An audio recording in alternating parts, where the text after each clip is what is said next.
Physics and math point में आपका स्वागत है। आज हम अपने channel physics and math point पर क्लास 12th एनसीईआरटी मैथ को कवर करने वाले हैं, जिसमें मैं आपको पिछले दोनों वीडियो में मैंने आपको कुछ प्रश्न करवाए और उसी सेशन को हम आगे आज करने वाले हैं। तो चलिए हम देखते हैं कि कहाँ तक अपना हो चुका था। जैसा कि आपको पता है, मैं प्रश्न क्रमांक 1 के कुछ पार्ट करवा चुका हूं, तो आज हम प्रश्न क्रमांक 1 का अपने 4 पार्ट कंप्लीट हो चुके हैं। तो मैं आपको 5th नंबर का प्रश्न करवाता हूं। तो देखिए कि 5th नंबर के प्रश्न में भी आपको बाकी जो 5 प्रश्न और हैं वो आपको देखने को मिलेंगे। प्रश्न क्रमांक 1 जैसा कि मैं आपको पहले बता चुका हूं, वो अपने आप में एक 7-8 प्रश्नों के बराबर है। तो जैसे ही आप इसको अगर कवर कर लेते हैं तो बाकी के प्रश्न आपसे बनने लगेंगे। तो चलिए हम देखते हैं। तो चैप्टर अपन 1 के अंतर्गत चल रहे हैं, ये तो आपको पता ही है। एनसीईआरटी पढ़ रहे हैं वो भी इस बार। तो हम प्रश्नावली 1.1 है अपना।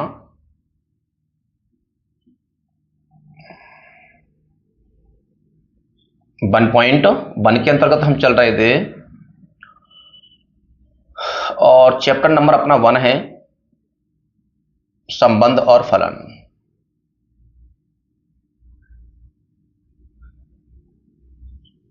संबंध और फलन। तो चलिए हम प्रश्न क्रमांक 1 के 5 का पार्ट ए देखने वाले हैं। आज 1 का प्रश्न क्रमांक 1 का 5वां और 5वें में भी हम कौन सा ए नंबर का देखने वाले हैं। तो चलिए हम समझते हैं क्या है। तो 5 का पहला प्रश्न है कि किसी विशेष समय पर किसी नगर के निवासियों के समुच्चय में निम्नलिखित संबंध आर है वो इस प्रकार है। ए वाला R x comma y such that x तथा वाई एक ही स्थान पर कार्य करते हैं। तो मैं ये आपके लिए लिख देता हूं कि जो ए वाला है उसमें समुच्चय हमको दे रखा है कि R x comma y such that x तथा वाई एक ही मोहल्ले में एक ही स्थान पर कार्य करते हैं। एक्स तथा वाई एक ही स्थान पर कार्य करते हैं। ये आपका सेट दे रखा है। अब इसमें हमको बताना है, जो कि पहला प्रश्न अपन देख चुके हैं कि स्वतुल्य सममित और संक्रामक, इसमें हमको चेक करके इसमें बताना है। तो सिंपल सी परिभाषाएं आपको पता ही है और बेसिकली आप कर ही सकते हैं इसको। तो आइए सबसे पहला हम देखते हैं नंबर फर्स्ट, स्वतुल्य। स्वतुल्य की परिभाषा तो आपको मालूम ही है। स्वतुल्य संबंध कि अगर a comma a belongs to R है, a comma a belongs to R है और प्रत्येक के लिए हम देखते हैं और वो सेट भी ए से होना चाहिए। तो इस प्रकार से हमने आपको लिए कुछ परिभाषा लिखाई। तो यहां पर हम देखेंगे कि x और y एक ही स्थान पर कार्य करते हैं। तो अब चूंकि स्वतुल्य में हमको ए ही लेना पड़ता है, क्या लेना पड़ता है, हमको ए लेना पड़ता है। लेकिन यहां पर ए है नहीं, यहां पर रिलेशन को x और y के फॉर्म में डिनोट किया है। तो हम यहां x को लेके काम करेंगे। तो ध्यान से सुनिएगा कि अगर हम कुछ इस प्रकार लिखें कि x और, अब हम y तो नहीं ले सकते, हम x ही लेंगे क्योंकि स्वतुल्य में हम a कोमा a लेते थे। तो x और x एक ही स्थान पर कार्य करते हैं। इससे हम ये सीखे कि कोई भी अगर व्यक्ति होगा एक समय में वो एक ही स्थान पर तो काम करेगा। जैसे मैं हूं, मैं इस समय यहीं पे काम कर रहा हूं, मैं अदर तो जगह पे काम नहीं कर सकता। तो इस प्रकार से हम कह सकते हैं कि x और x एक ही स्थान पर काम करते हैं। तो लिखा जा सकता है कि x, x belongs to r। अगर x और x एक ही स्थान पर काम कर रहे हैं तो हम उसको लिख सकते हैं कि x, x belongs to r होगा। अतः r एक स्वतुल्य संबंध है। नंबर 2 की तरफ चलते हैं।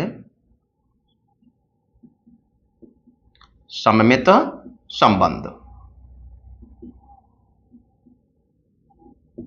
सममित की जैसे आपको परिभाषा मालूम है कि यदि x y belongs to r है तो y x भी बिलोंग्स टू r होना चाहिए। तो इसके लिए हम कुछ एज्यूम कर लेते हैं, मान लेते हैं कि माना x, y belongs to r।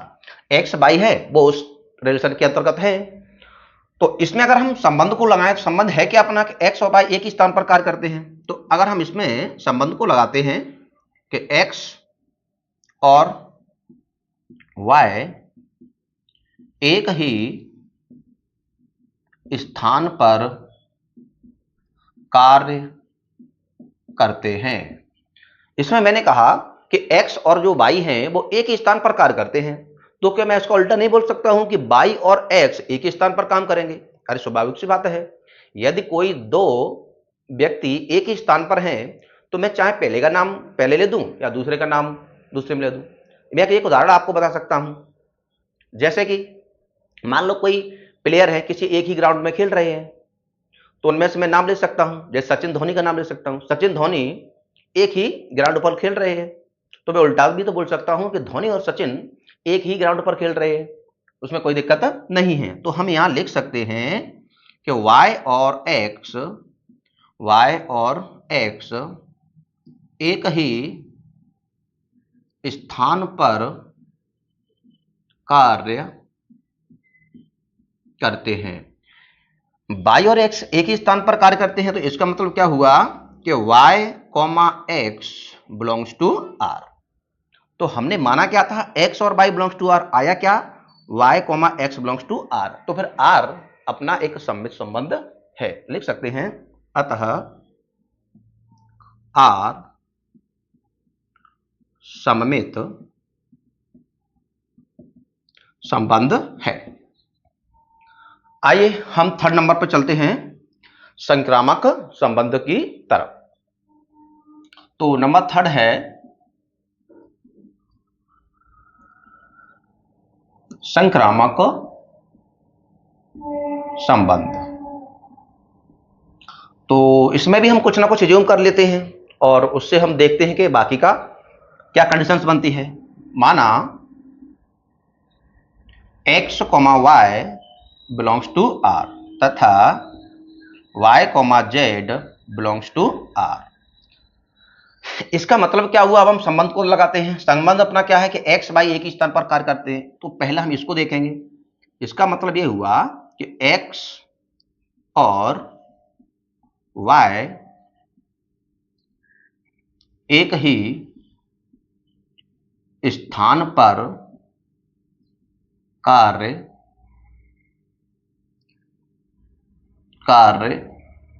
करते हैं। तथा ये वाला, तथा y और z एक ही स्थान पर कार्य करते हैं। अब सुनिएगा ध्यान से कि x, y एक ही स्थान पर है, y, z एक ही स्थान पर है। वो कहना चाहता है कि x, y एक ही स्थान पर है, y, z एक ही स्थान पर है। तो इसको कहीं ना कहीं हम इस प्रकार लिख सकते हैं कि x, y और z। तो पहले हम बोल सकते हैं कि x, y एक ही स्थान पर है, y, z एक ही स्थान पर है। तो फिर ये भी तो हम बोल सकते हैं कि x, z भी एक ही स्थान पर है। आ रही बात समझ में कि x, y एक ही स्थान पर है, y, z एक ही स्थान पर है। तो फिर हम ये भी तो बोल सकते हैं कि एक्स जेड भी एक ही स्थान पर है, तो बस हमको यही लिखना है। तो यहां से हम लिख सकते हैं कि एक्स और जेड एक ही स्थान पर कार्य करते हैं। अगर एक ही स्थान पर कार्य करते हैं तो इसका मतलब क्या हुआ कि x comma z belongs to R, अतः आर संक्रामक संबंध है। तो ध्यान से देखिएगा कि आर स्वतुल्य भी है, आर सममित भी है और संक्रामक भी है। यदि ऐसा कोई संबंध जो तीनों कंडीशनों को फॉलो करवाए वो आपका क्या कहलाता है? तुल्यता संबंध। तो हम लिख सकते हैं आर एक तुल्यता संबंध है। आर एक तुल्यता संबंध है, इस प्रकार से हमको परिभाषा लिखनी है। और अगर इस प्रकार से आप पूरा लिख के आते हैं तो आपको पूरे के पूरे नंबर मिलेंगे, इसमें कोई दिक्कत नहीं है। सो ये हमने 1-5 का पहला पार्ट कंप्लीट कर लिया है। हम चलते हैं दूसरे पार्ट की तरफ। आइए चलते हैं हम दूसरे प्रश्न की तरफ। दूसरा प्रश्न जैसा मैं आपको अभी करवा चुका हूं वो सेम टू सेम है, उसमें कुछ अंतर नहीं है। जैसा कि आप देख रहे हैं कि R x comma y such that x तथा वाई एक ही मोहल्ले में रहते हैं। तो एक ही मोहल्ले का मतलब क्या हुआ? एक ही स्थान है। तो जैसा मैं आपको पिछले वाला करवा चुका हूं सेम टू सेम है, बस आप भाषा लिख के इसको कर लीजिएगा। यदि नहीं आएगा तो मैं आपको बता ही दूंगा। तो इसके बाद हम चलते हैं थर्ड की तरफ। थर्ड नंबर है कि R x comma y such that x y से ठीक ठीक 7 सेंटीमीटर लंबा है। देख रहे हैं आप कि एक्स वाई से ठीक ठीक 7 सेंटीमीटर लंबा है। तो आइए हम इसकी तरफ चलने वाले हैं। तो हम देखते हैं ए सी नंबर का है और लिख लेता हूं मैं कि जो संबंध आर दिया है, संबंध आर दिया है वो कुछ इस प्रकार से परिभाषित है कि x comma y such that x y से ठीक ठीक 7 सेंटीमीटर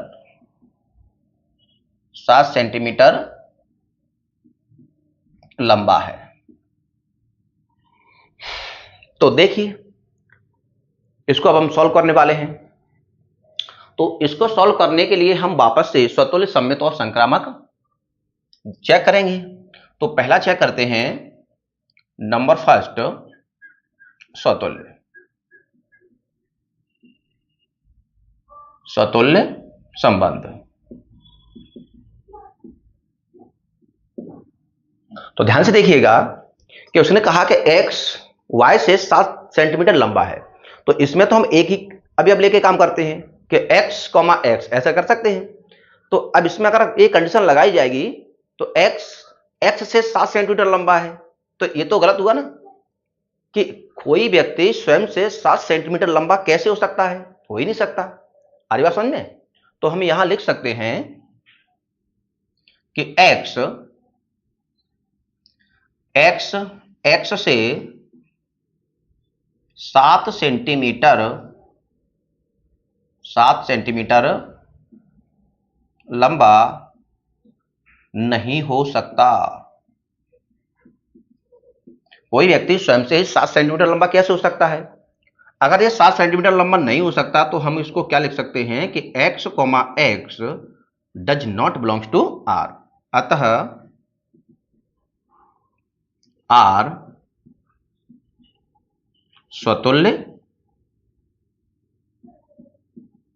संबंध नहीं है। आई बात समझ में? नंबर 2 की तरफ चलते हैं। नंबर 2 है सममित संबंध। आइए हम इसको सीखते हैं। तो वही कंडीशन है कि यदि x और y किसी रिलेशन के अंतर्गत बिलोंग करते हैं तो इसका उल्टा y, x भी उस रिलेशन में होना चाहिए, तो हमारा सम्मित संबंध कहलाता है, अन्यथा नहीं होता है। तो आइए हम इसमें भी कुछ एज्यूम करते हैं वापस से। माना x, y belongs to r। हमने ऐसा मान लिया कि जो x, y हैं वो किसी r के अंतर्गत हैं। अगर ये x, y r के अंतर्गत हैं तो इसमें ये संबंध हम सेट करेंगे। तो इस संबंध को हम सेट करेंगे तो इसका मतलब क्या हुआ कि x y से ठीक ठीक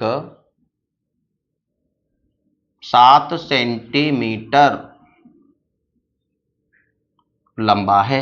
अगर ये हम संबंध इसमें लगाएंगे तो इसका मतलब क्या हुआ कि x y से 7 सेंटीमीटर लंबा है। अब यहां एक y छोटा हो गया, किससे? x से। x y से ठीक ठीक 7 सेंटीमीटर लंबा है। इसका मतलब क्या हुआ कि यदि हम उल्टा करेंगे इसको तो यहां x बड़ा हो गया, किससे? y से। तो y कैसा हो गया? छोटा। लेकिन कितना छोटा हुआ? 7 सेंटीमीटर ही। तो यहां जब हम इसको उल्टा लिखेंगे तो हम लिख सकते हैं इसको कि y x से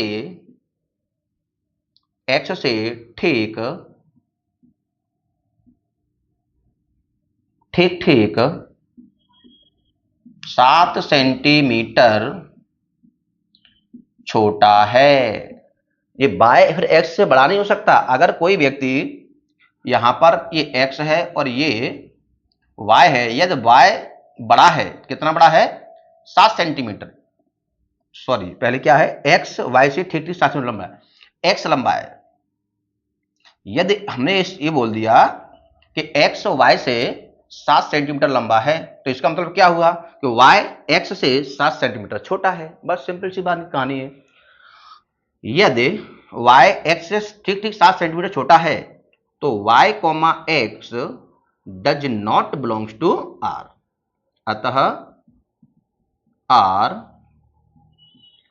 सममित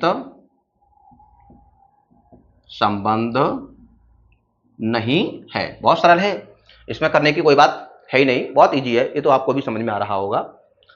तो चलते हैं हम तीसरे पार्ट की तरफ। इसका अपना थर्ड पार्ट है संक्रामक संबंध। संक्रामक संबंध। तो आइए हम वापस से इसमें संक्रामक के लिए जब हम करते हैं तो दो चीजें माननी होती हैं, तो इसको हम दो मान के कर लेते हैं। माना x, y belongs to r तथा y, z belongs to r। ये दो कंडीशंस हमने इसके लिए मान ली, क्योंकि इसकी परिभाषा ही कहती है यदि x, y किसी r के अंतर्गत हैं तथा y, z किसी r के अंतर्गत हैं तो x, z किसी r के अंतर्गत यदि हैं तो वो संक्रामक है, यदि है ही नहीं तो संक्रामक नहीं है। तो चलिए हम संबंध को लगा के चेक करते हैं। संबंध आपका क्या कहता है कि x y से ठीक ठीक 7 सेंटीमीटर लंबा है। तो हम लिख सकते हैं कि x y से इसको मैं थोड़ा सा शॉर्ट कर लेता हूं, ठीक ठीक शब्द हटा देता हूं। x y से 7 सेंटीमीटर लंबा है तथा इस पर लगाओ y z से 7 सेंटीमीटर लंबा है। ध्यान सुनिएगा, यहां पर हमने क्या कहा कि x y से 7 सेंटीमीटर लंबा है। तो अब हम यहां पर तीन व्यक्ति बना देते हैं, 1 2 3, x y z। पहली कंडीशन में क्या हुआ कि x y से 7 सेंटीमीटर लंबा है, तो x मान लो यहां है, इतना है, इस y से 7 ज्यादा हो गया। वापस यहां आइए, y z से 7 सेंटीमीटर लंबा है, तो इसका मतलब क्या हुआ कि z कहीं ना कहीं छोटा रहा होगा। इस प्रकार कंडीशन रही होगी कि ये 7 ज्यादा है इससे और y 7 ज्यादा है z से। तो वापस ध्यान से देखिएगा कि x y से 7 सेंटीमीटर लंबा है, x y से 7 सेंटीमीटर लंबा है, सही बात है, यहां जाइएगा। y z से 7 सेंटीमीटर लंबा है, y z से 7 सेंटीमीटर लंबा है, ठीक है। यदि मैं कहीं इन दोनों की तुलना करूं, x और z की, तो अगर इसका हम ग्राफ देखते हैं तो ये दरअसल यहां आ रहा है, यहां मतलब कितना 7, तो हम देखें तो 7a और 7a कितना हो गया 14। तो हम कह सकते हैं कि जो x है वो z से कितना 14 सेंटीमीटर लंबा होगा, कितना होगा 14 सेंटीमीटर लंबा होगा। तो इसको हमको इस प्रकार से डिफाइन करना होगा। तो हम यहां लिख सकते हैं, यहां लिखेंगे x z से 14 सेंटीमीटर लंबा है, x z से 14 सेंटीमीटर लंबा है, हमने यहां इसको देख लिया। अगर x z से 14 सेंटीमीटर लंबा है तो x, z not belongs to r, अतः r संक्रामक संबंध नहीं है। समझ में आ गया होगा आपको, ध्यान से देखिएगा इसको। तो इस पहले में विशेष देखना है कि x y से 7 सेंटीमीटर लंबा है तथा y z से 7 सेंटीमीटर लंबा है। तो हमने यहाँ कुछ छोटे से डायग्राम के द्वारा आपको बता दिया है। आई होप आप लोगों को ये समझ में आ गया होगा। तो हम इसके 1 के अगले प्रश्न की तरफ चलने वाले हैं। यदि आपको वीडियो पसंद आता है तो चैनल को लाइक और सब्सक्राइब करिएगा। मैं आपके साथ पूरी साल रहने वाला हूं। अभी हम स्टार्ट किया है तो छोटे समय अंतराल के लिए हम चल रहे हैं, 40 मिनट 45 मिनट का वीडियो, 50 मिनट का। आगे आने वाले समय में मैं आपकी 1.25 घंटे 1.5 घंटे 2 घंटे और एक आधा मैराथन भी उसमें रखने वाले हैं। तो चलिए हम अगले प्रश्न की तरफ चलते हैं। आइए चलते हैं हम इसके अगले प्रश्न की तरफ। देखिए क्या है प्रश्न आपका, कि R एक संबंध है जो इस प्रकार परिभाषित है कि x, y such that x y की पत्नी है। ये अच्छा प्रश्न है, इसको भी थोड़ा सा देखिएगा। आपको जो संबंध दे रखा है वो किस प्रकार से है, संबंध R x, y such that x y की पत्नी है, x y की पत्नी है, x वाइफ है y की। आइए हम वापस से इसको स्वतुल्य चेक करते हैं। स्वतुल्य संबंध, इनमें कुछ विशेष है नहीं प्रश्नों में ज्यादा, जिनमें ये बहुत इजी प्रश्न पढ़ रहे हैं तो मैं आपको करवा रहा हूं पूरे। एक बार आप देख लीजिएगा, आप स्वयं अपने आप करते जाएंगे। तो आइएगा इसमें हम चलते हैं स्वतुल्य। जैसा कि स्वतुल्य के बारे में आपको जानकारी है कि कोई भी अवयव स्वयं की पत्नी नहीं हो सकता। मैं व्यक्ति एक ही हूं, क्या मैं स्वयं की पत्नी हो सकता हूं? नहीं हो सकता हूं। तो हम यहां सीधी बात बोल सकते हैं, x की पत्नी नहीं हो सकती। x की पत्नी नहीं हो सकती, तो x, x does not belongs to r, अतः r स्वतुल्य संबंध है। नंबर 2, दूसरे की तरफ चलते हैं, सममित संबंध। तो पहला समझ में आ गया कि कोई व्यक्ति स्वयं की पत्नी कैसे हो सकता है, या स्वयं कोई लेडीज स्वयं की ही पत्नी कैसे हो सकती है, ये तो असंभव वाली बात है ना। तो हम पहले समझ चुके हैं। अब हम दूसरा चलते हैं सम्मित की तरफ। तो इसमें हम वापस से फिर एज्यूम करेंगे, माना x, y belongs to r। इसको अब हम संबंध में यदि हम लगाएं तो ये क्या कहलाएगा कि x y की पत्नी है, एक्स वाई की पत्नी है। अब इसका मतलब क्या हुआ? इसका मतलब यह हुआ कि एक्स वाई की यदि पत्नी है, एक्स वाई की पत्नी है, एक्स पत्नी है वाई की, तो वाई कौन है? हस्बैंड है वाई। वाई कौन है? हस्बैंड है, मतलब वाई पति है कहीं ना कहीं, है ना। तो हम यहां लिख सकते हैं उल्टा वाई एक्स का पति है, वाई एक्स का कौन होगा? फिर पति होगा। और यदि वाई एक्स का पति होगा तो y comma x does not belongs to R, क्योंकि वो संबंध में फिर आएगा ही नहीं। तो यहां से हम लिख सकते हैं अतः आर सममित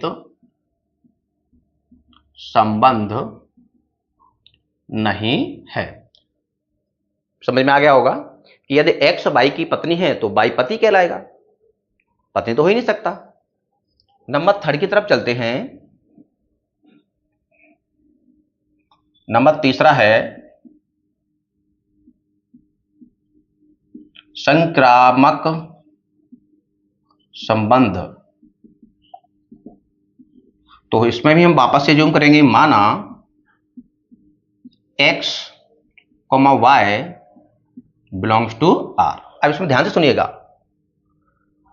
x, y belongs to R. अगर हम इसमें पहले अगर हम इसमें संबंध लगा के चेक करें कि x y की पत्नी है, तो हमने बोल दिया x क्या है?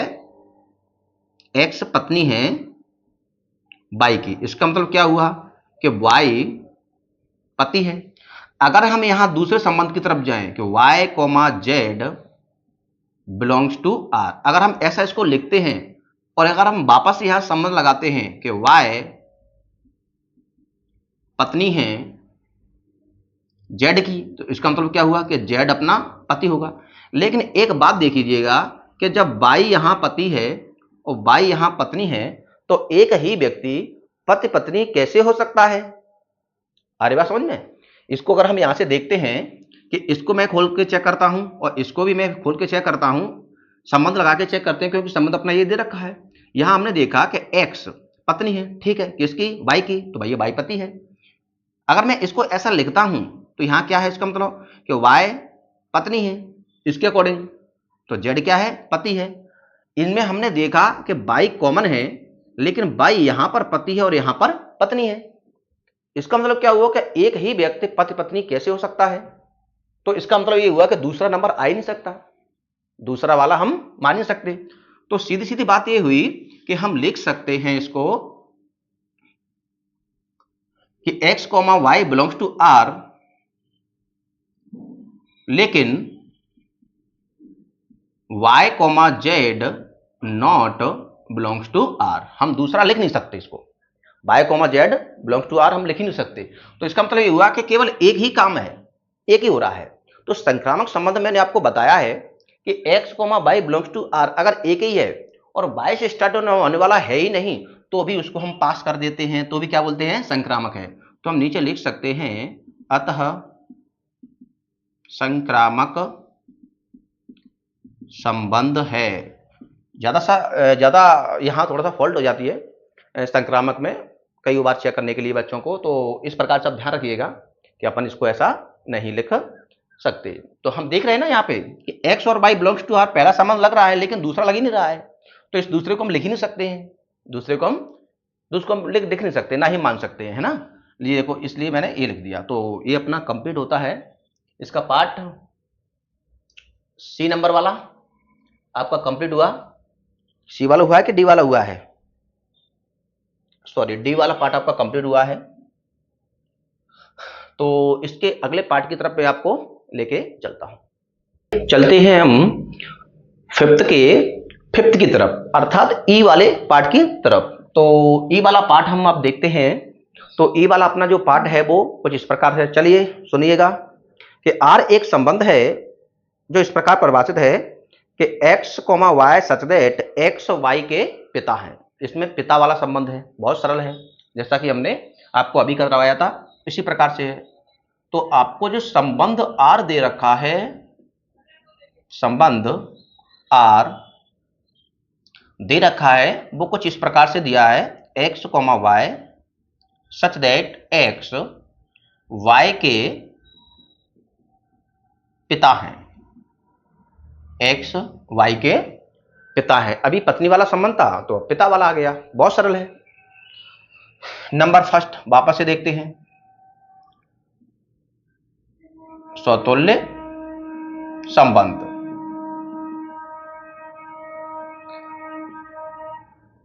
तो अब यहां पर वही कंडीशन है कि कोई व्यक्ति स्वयं का बाप कैसे हो सकता है, कोई व्यक्ति स्वयं का पिता कैसे हो सकता है? हो सकता है क्या? नहीं हो सकता है। तो हम लिख सकते हैं यहां पर एक्स एक्स का पिता नहीं हो सकता, नहीं हो सकता, नहीं हो सकता है। अतः यदि वो नहीं हो सकता है तो x comma x does not belongs to R. अतः आर स्वतुल्य संबंध नहीं है। ओहो, नहीं है। नंबर 2, सममित की तरफ चलते हैं हम। सममित में हमको उल्टा सीधा करना होता है, तो सममित की तरफ चलते हैं। सममित, सममित संबंध। माना x comma y belongs to R. हमने ऐसा मान लिया कि जो एक्स वाई हैं वो उस रिलेशन के अंतर्गत हैं। अगर एक्स वाई इस रिलेशन के अंतर्गत हैं तो हमको कंडीशन इसे लगानी पड़ेगी। तो इसका मतलब ये हुआ कि एक्स वाई के पिता है, एक्स वाई का पिता है। तो यहां समझते हैं एक्स और वाई, एक्स वाई का पिता है। एक्स यदि पिता है तो वाई पुत्र है। एक्स यदि वाई का पिता है तो वाई कौन है? पुत्र है। तो हम यहां लिख सकते हैं, यदि हम जब से उल्टा संबंध बनाएंगे, वाई एक्स का पुत्र है साहब। वाई फिर एक्स का कौन होगा? पुत्र होगा, पिता हो ही नहीं सकता। अगर वाई एक्स का पुत्र है तो हम इसको लिख सकते हैं कि y comma x does not belongs to R. अतः आर सममित संबंध नहीं है। समझ में आ रहा है कि नहीं? चलिए हम तीसरे पार्ट की तरफ चलते हैं, संक्रामक संबंध। नंबर 3, संक्रामक संबंध। आइए हम इसके बारे में वापस से एज्यूम करते हैं। फिर माना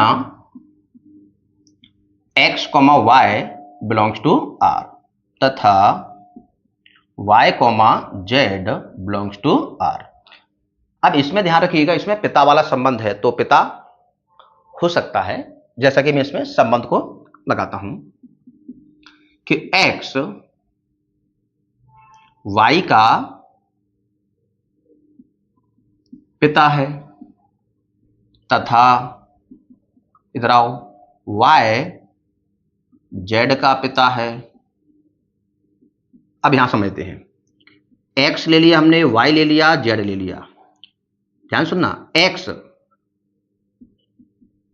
पिता है किसका? y का। तो इस केस में जो y क्या होगा? पुत्र होगा। ध्यान से सुनना, इन दोनों के लिए ये पिता पुत्र हैं। लेकिन अब हम यहां पर वापस से लगाते हैं y z, तो y पिता है और z क्या है? यहां पर पुत्र है। अब ध्यान से सुनिएगा, z का पिता कौन है? y, और y का पिता कौन है? x।